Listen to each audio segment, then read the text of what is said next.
Gabriel, Roma, kamusta? May masakit pa ba sa'yo?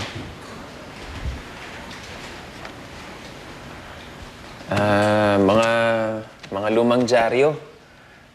Binabasa ko kasi yung tungkol kay Darna at saka sa babaeng Impacta. Yan. Ayaw kasi dito, dati niyang kalaban yung babaeng Impacta. At sinasabi rin dito kung paano pumatay si babaeng Impacta. Parang ginagamit niya ang kanyang dalawang galamay para sakalin yung biktima. Pagkatapos, tsaka niya huhugutin yung puso nito. Ang brutal, di ba?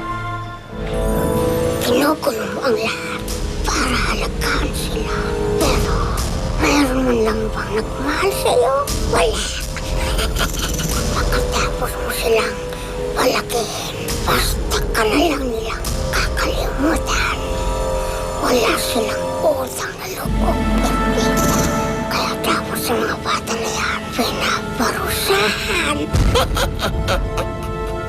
At ito pa, yung mga namatay na tanod, hinugot din yung puso nila. At ayon din sa kwento ni Francesca, isang babaeng may halimaw sa likuran ang muntik nang pumatay sa kanya. Eh di sigurado, si babaeng Impacta yun. Si babaeng Impacta ang nagkakalat ng lagim sa bayan ng San Martin. Ay, anong klaseng nilalang ba to? O sige, manay! Kailangan mo silang patayin. Perfecta. Pero mga bata lang sila.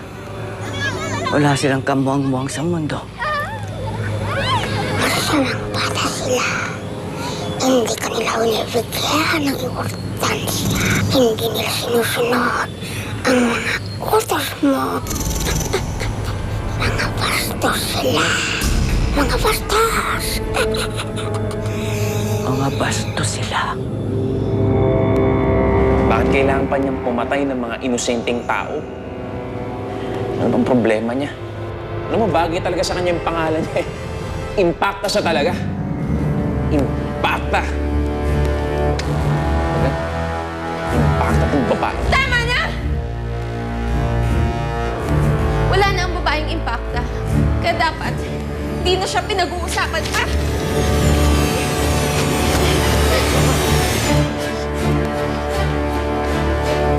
Mama!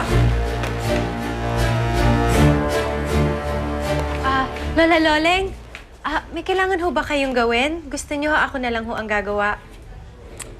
Puntahan mo si Perfecta. Sabihin mo, naghanda na yung merienda, ha? Sige ho, pupuntahan ko na po siya. Sige po.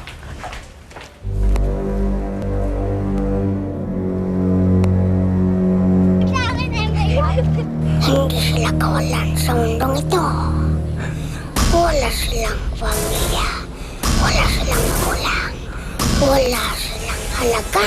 Wala silang halaga. Kaya dapat lang na mamatay sila. Mamatay sila.